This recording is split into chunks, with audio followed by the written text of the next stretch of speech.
Toy Chat is not a children's channel. This video is intended for adult gift givers and collectors. Hey guys, welcome to Toy Chat. This is Max. And Sang. And this is another episode of Collector's Corner, our podcast where we discuss hot topics in the doll and toy industry centered on some of our favorite brands. And today's conversation is going to be all about Bratz. We're going to be discussing the big Bratz comeback. Bratz are having their first really significant new playline comeback since their 2015 reboot. There are some asterisks to that, which we'll get into in a moment. But we're going to be discussing our thoughts, first impressions on the brand new Alwayz Bratz collection, the new line of playline Bratz dolls. We have seen a few of them in person already.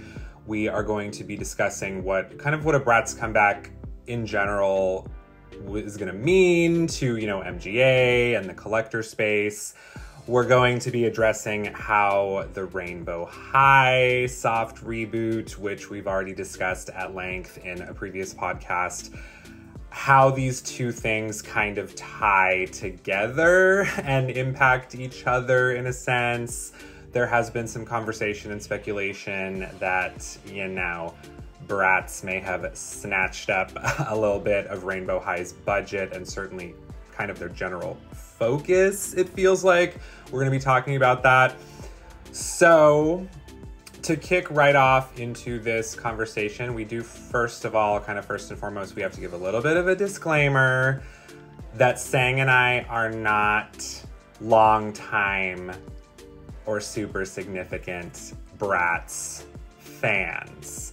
So, when they came out for the very first time in 2001, we were not active collectors of dolls at the time. And as adult collectors, Bratz weren't really on our or my radar really up until they did have, they had a reboot in 2015, and I did collect at one point quite a few of those. I actually had a lot at one point. Yeah, we weren't really big into collecting dolls until Monster High and 2014, maybe 13, maybe late 2013. Yeah, so I did, I've shared this many times across many platforms. I had a very significant collection of Bratz at one point. It was mainly the 2015 reboot Bratz.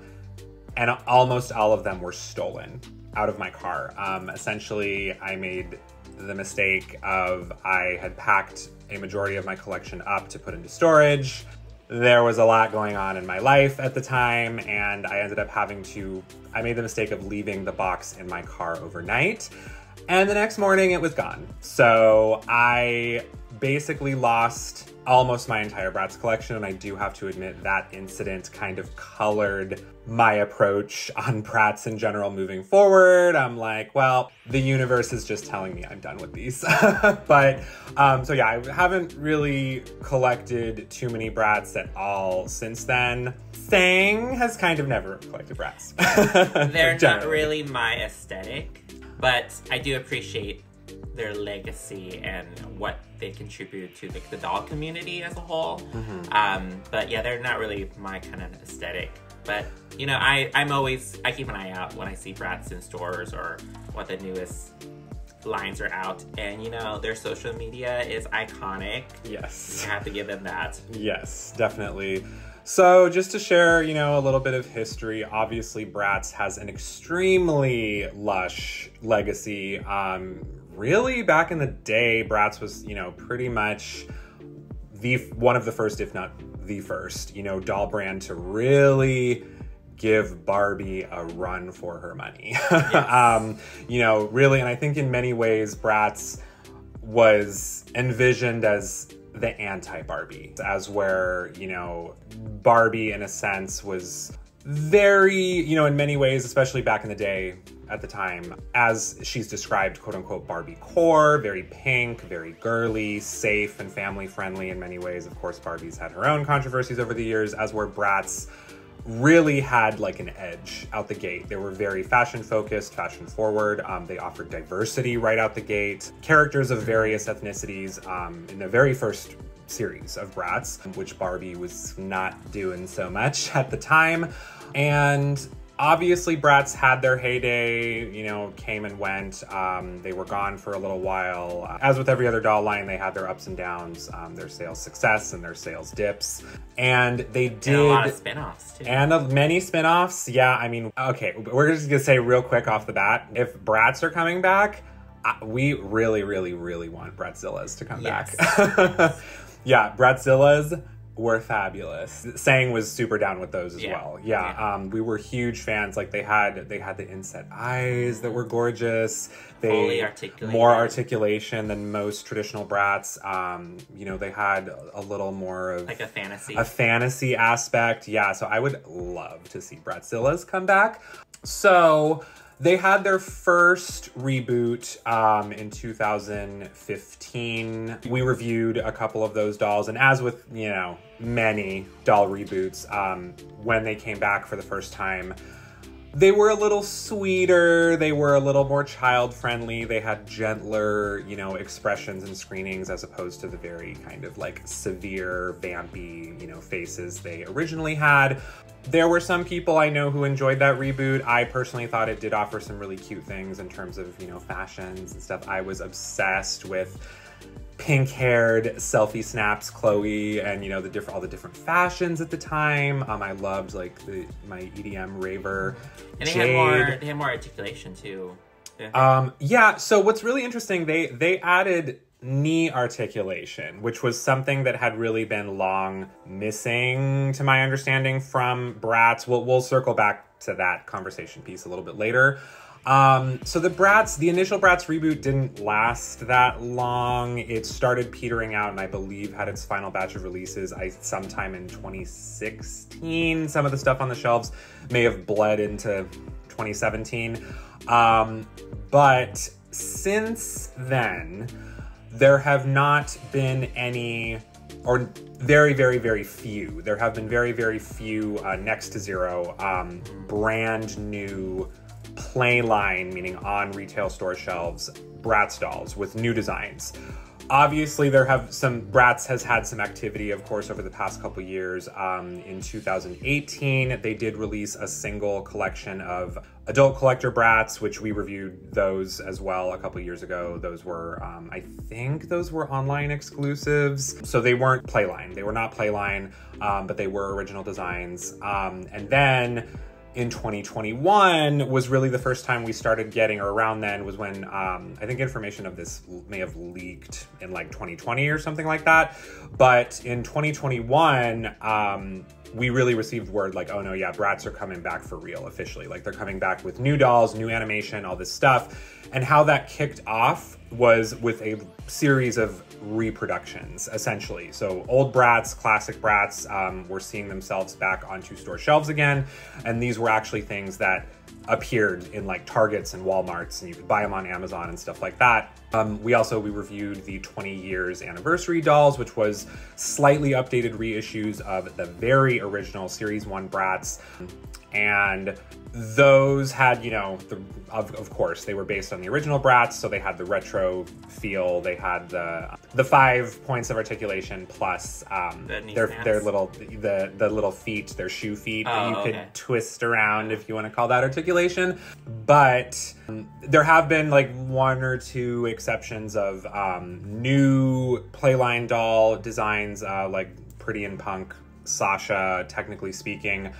But overall, yeah, there has not been a full line, like a full collection of brand new playline Bratz dolls with new designs, new looks, new fashions since the 2015 reboot ended, which, like I said, was probably, it had its final releases sometime between 2016 and 2017. So it's a really big deal. Bratz playline, new Bratz playline is coming back, and the debut wave of those are the Alwayz Bratz, and we are going to be again discussing our thoughts on those.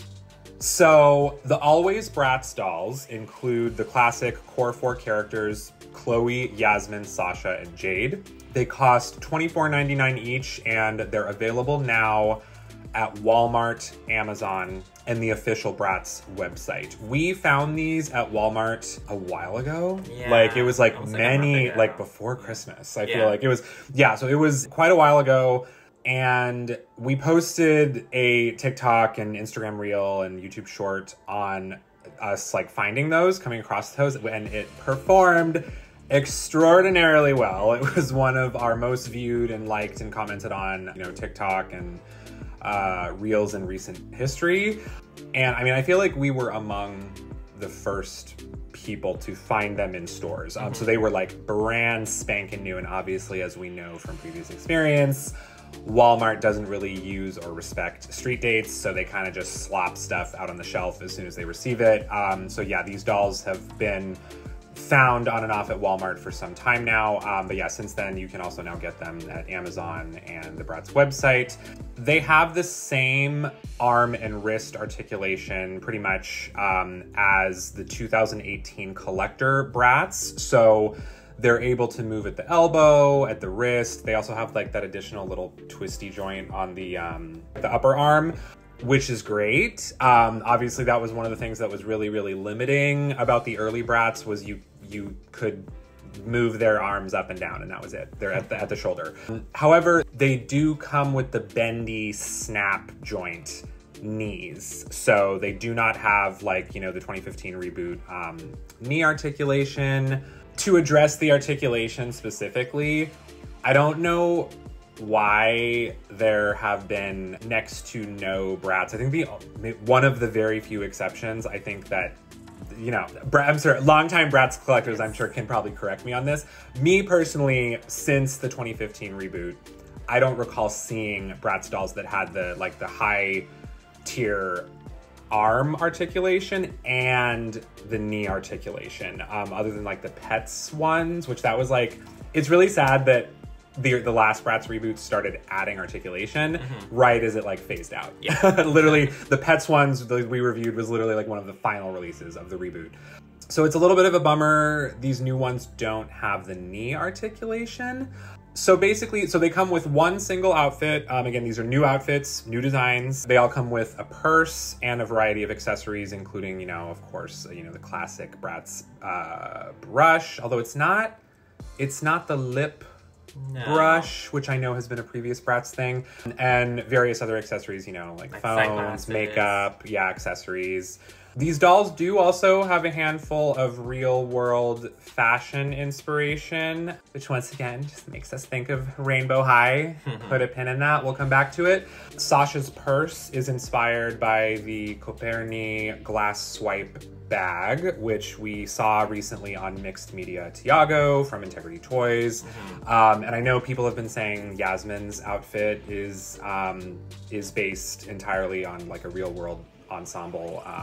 So we're gonna share our overall thoughts on these dolls specifically. I think they're cute.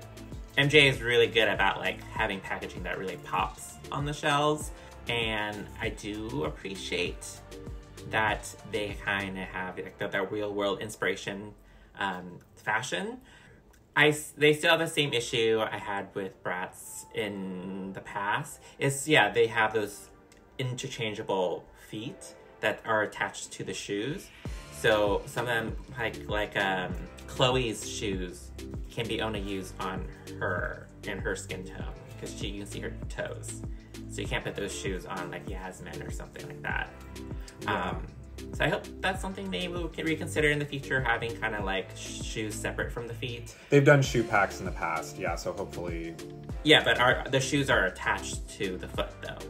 Yeah, it depends on the type of shoe, because obviously like the boots don't show the skin tone and stuff like that. But yeah, open toe stuff, you have to match the skin tone essentially. But I mean, it's so weird because like I don't know what's going on, but there's been lots of posts about how Chloe has like 10 different screenings, variations. Yeah, so that is something that's really, really interesting about these Bratz.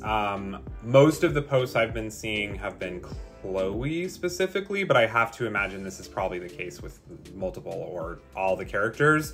There are several variations of the screening. And what's really interesting about it is I would say there's some that are a lot more reminiscent of like classic Bratz with like the very sharp angular graphic makeup and features. And then there's some that are closer to the 2015 reboot. Like the faces look kind of sweeter and gentler.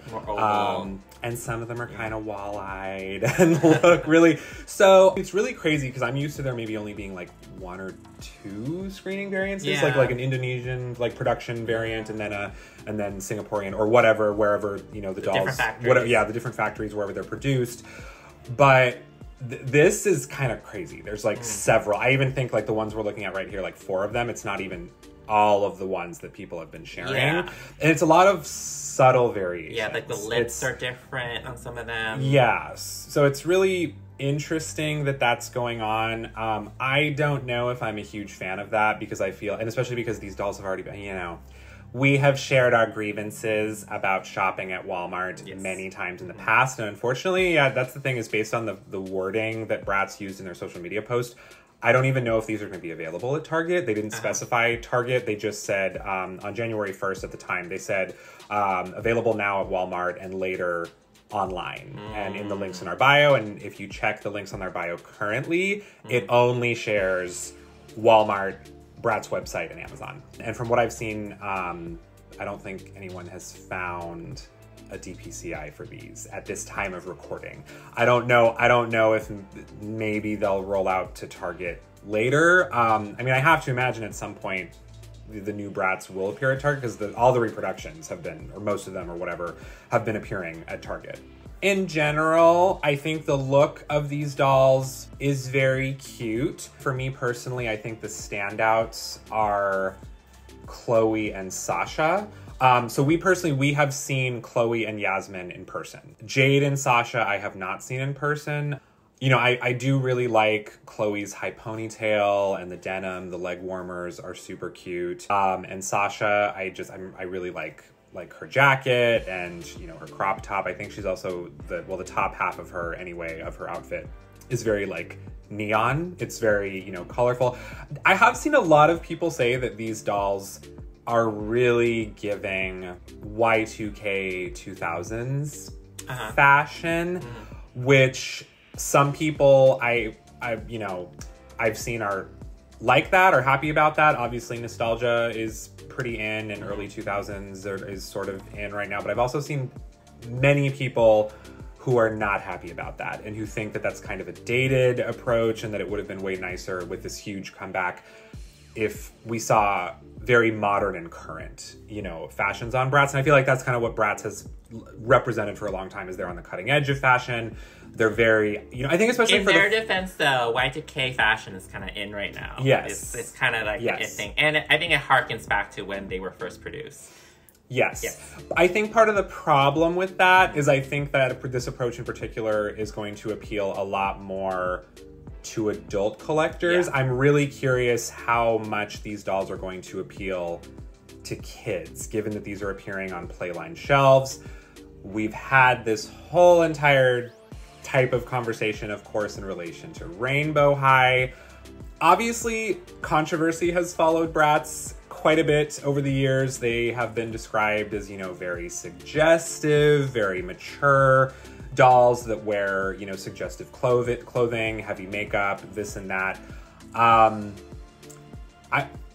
think the Alwayz Bratz do really feel like they kind of retain the core integrity of the original Bratz, which, like I said, I think a lot of, you know, OG Bratz fans are going to appreciate that. But if they're wanting to go for this playline approach, and again, it kind of seems like Rainbow High was cut down specifically because of its level of, you know, appeal or affordability or appropriateness or whatever have you for kids, but now they're kind of taking this same approach for Bratz. I'm very curious how, you know, kind of how this is going to play out, how it's going to go with collectors and parents and kids, because it definitely very much seems like MGA is shifting focus to Bratz now.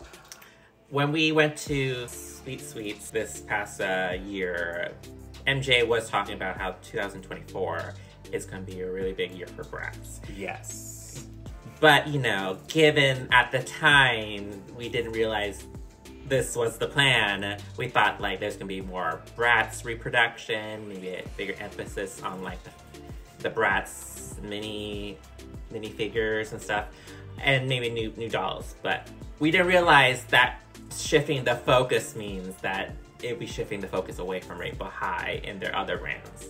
Yeah. I think the thing too, and also kind of, I spoke a little bit about Chloe and Sasha specifically. You know, Yasmin and Jade, it kind of looks like they're wearing like very wintry fashion. Well, high fashion. Wintry runway, high fashion. Coming from a perspective of having been a very heavy Rainbow High collector, and a lot of, adult doll collectors right now were really appreciating that opulence and luxury in dolls on playline shelves. I think there's certain aspects of the Alwayz Bratz dolls that are really nice and really pretty. And then there's other aspects that I feel like they could have gone a little harder, especially for this first release out the gate. I would have loved to have seen another fashion piece, which is something Bratz has historically done as well. They have kind of like alternative, fashion pieces and, jackets or whatever swaps. And of course, the Alwayz Bratz do have layers, which is great, but I don't know. I think ideally I was hoping for this first debut release, I was really hoping for like va-va-voom across the board. And especially because, again, I really have to say, yeah, we are probably both coming from a perspective of certainly biased because we are, grieving Rainbow High fans currently. So we definitely need to kind of address the fact, and this is a conversation that's popped up a lot online. I myself, like, one of the very first things I said, I posted like a story about it on Instagram as soon as I saw Alwayz Bratz Chloe. I was literally like, okay, well, it looks like this is where Rainbow High's budget went. Yeah. Because it is very ironic that now that Bratz are coming back, they're having this focus on, like the detailed fashions and articulation and, kind of appealing to a crossover to adult collectors, right as all those things are being taken away from the Rainbow High brand. We've already had a whole conversation. Check out our previous podcast if you want to know, like, our full thoughts and discussion on the Rainbow High soft reboot, as heading into, now that we're in 2024. But a piece that really feels like it falls into that conversation that we didn't really mention in the last conversation is that it definitely feels like this Bratz comeback is kind of a significant factor in that whole series of events, because it really is feeling like MGA probably did reallocate some funds and focus. The perception I have and kind of the opinion I have is that I do think to at least some extent, MGA was concerned about Bratz and Rainbow High competing with each other, kind of vying for the same crowd's attention. I don't think they wanted that, so I think was probably like a piece of the puzzle into why Rainbow High is going the direction that it is. Obviously, of course, as we discussed previously, that's a really nuanced conversation. And this is all our speculation. Yes. I think there are definitely certain things that overlap between Bratz and Rainbow High, but I also think they're in their own lanes, in a sense. I don't really know where Bratz could kind of fall in the present day space of like kid collectors and parents, what parents are willing to buy and things like that on retail shelves, especially if MGA is kind of in a space where whether or not if they're trying to make the argument that Rainbow High's initial approach was presenting an issue for them financially or whatever otherwise. I think just the timing of all this in particular is rough for a lot of collectors, because we're seeing these like downgraded Rainbow High dolls on the shelves, which again, Go check out the previous conversation if you want all of the details and thoughts on that. And now, of course, there's many people who've been saying like, well, the dolls themselves are still pretty and the faces are still gorgeous. And it's like, yes, you're correct. We absolutely agree with that. A big part of the issue is that regardless of those things, the new Rainbow High dolls do not offer anything different or unique or appealing to longtime Rainbow High collectors. They have actually, they're a reduction of that, really. Well, it's kind of the idea of what made Rainbow High special is what they've taken away from Rainbow High. It feels like they removed the theme, almost in a sense. They removed, the theme of like the heavy focus on high fashion, and drama. It also feels like a lot of the characters' personalities were stripped. And as we discussed, like Jade doesn't have her edge and stuff like that. So basically they've Rainbow shifted. High Jade. Yeah, Rainbow High Jade, yes. They've shifted Rainbow High, it seems like, to be a very, very young kid-friendly brand while they reintroduce Bratz. So that's, I think because of that move kind of felt a little intentional. And again, I posed the question on Instagram recently how people are feeling about the Bratz comeback in general and stuff like that. It was really interesting. Of course, everybody's different. And I got a myriad of different responses. There were some people who were really excited and they're thrilled to see Bratz back. And they're like, Bratz deserve to be back. They have, such a legacy and they did so many things so well and so right. Which I do agree with that. There were a lot of people who were very upset and who felt like this isn't the greatest comeback, or it's not the greatest timing of the comeback, or it really makes the Rainbow High transition really sting. Well, I think if MJ was planning on bringing Bratz back, there should have been more fanfare. Like in the past MJ has been very, very good with like PR and social media presence for their products. I remember when like Shadow High first came out, there was this whole like confidential period, and it doesn't feel like there's much of that excitement with this new Bratz comeback. I would definitely agree. I'm kind of surprised that with the significance of this comeback, I'm really surprised there wasn't like a huge PR campaign and like a lot of posts and social media content specific to the new Alwayz Bratz. Yeah, and they posted they posted like one picture. It was a great picture, but they have it. Yeah, it's not very much content. So like Sang said, it doesn't feel like the fanfare is there as much as it should be for this. I think part of the reason for this that we absolutely have to acknowledge too is that obviously in 2023. It felt like we were in kind of a big Barbie renaissance, of course, with the Barbie movie being as the pop culture phenomenon and, billion-dollar movie that it was.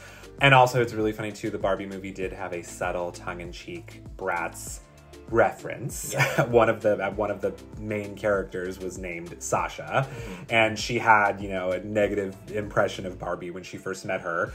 As we've discussed, Mattel and MGA love to constantly clap back at each other and, compete with each other. So I feel like maybe Bratz felt like it was called to kind of come back. It's really interesting too, because Mycene is allegedly supposed to come back. So I'm like, oh, that's going to get real crazy if Mattel's direct Bratz competitor comes back shortly after the Bratz comeback. I would say obviously Bratz has certainly re-entered, the pop culture zeitgeist. We just recently saw, the Mean Girls musical remake movie the other day, and there's a Bratz doll in the movie. There was also not too long ago, there was like a huge Bratz phenomenon, like the makeup trend that went super viral of people doing their makeup like Bratz. So Bratz, it's always been in the pop culture zeitgeist, and I'm sure will always continue to be. I certainly think Rainbow High and Bratz could have coexisted. It's a little unfortunate that this is. I also feel like that it puts some baggage on Bratz, which is rough. Yes, I don't think MJ's intention was to create a us or them kind of situation between these two brands that they own. I think just the general conversation of these changes happening so close to each other changes a topic of what should have been a celebration of Bratz and a continuation of a beloved new brand that MJ owns into this kind of muddled, like, where's the budget? Why is you're neglecting one brand? And so they could have coexisted, and it definitely, you know, companies want to make money. That's the thing. It's just it's sad that this has to happen now in this environment. I think there would have been gentler, more practical ways to kind of take focus away from Rainbow High for a little bit, or anyway, like maybe again, like shift focus more to fashion packs and things like that for a little while versus like these hard, like reboot, super child-friendly, reduced articulation dolls. Even talked, I don't know if we talked about it on the podcast or anywhere else, but I think some people were saying that instead of simplifying Rainbow High and cutting their budget, they should maybe release less. Yeah, I mean, again, because Rainbow High collectors at one point, particularly during the Rainbow Vision era, there were a lot of complaints like, your release schedule is way too crazy. You got to slow down. It almost feels like that may have hurt the brand a little bit as well, because people were like, it's too expensive. I can't keep up. Like, people got burnout, I think, in a sense. So I think it would have been okay to slow down a little and just say, hey, we're going to focus on Bratz for a little while, and we're going to do like smaller scale stuff for a bit with Rainbow High. You kind of just, again, and this is I kind of think what every company, it's almost kind of like movie production companies as well. It's like we're gonna space out our films because we don't want our films to compete with each other. It's like, just give Bratz a moment and then give Rainbow High a moment and then give Bratz a moment. It's like space it out a little bit. I know that companies, you know, in the world and market we live in, they want to maximize their profits, you know, and funds at all times, especially as holiday seasons approach. So they kind of just like lay everything out on the table. They're like, we're going to put a whole bunch of new stuff out all at once. I think this rollout could have played out a little bit differently in a way that would have been less painful for Rainbow High collectors. It's interesting to kind of talking about, and I think this has kind of been a recurring theme for MGA, and this is one of the ways I think it's one of MGA's strengths, because I think there's an artsiness to it. Many MGA dolls are very, very stylized, as where, you know, Mattel or Barbie in particular is a little more focused on human-like, you know, proportions and features for the most part. So I think in a sense, Bratz in particular, they have like the really stylized heads, like the really big heads and the lips and eyes that they have. And Rainbow High to some extent kind of almost like fell somewhere in between, or the stylization maybe felt more accessible. That's maybe debatable, and perceptions are going to be different for different people, you know. So it's going to be, again, really interesting how all this plays out between the different demographics of adult collectors and, you know, kids and parents, and what those different demographics want. So that has been our thoughts so far. Of course, you know, this is developing. I'm sure there's going to be more Bratz, and we don't know how much of a focus there. But again, I was expecting, like we said, of like a heavy like campaign and tons of posts about this, and it hasn't so much been that yet. So it's going to be really interesting to see how this plays out.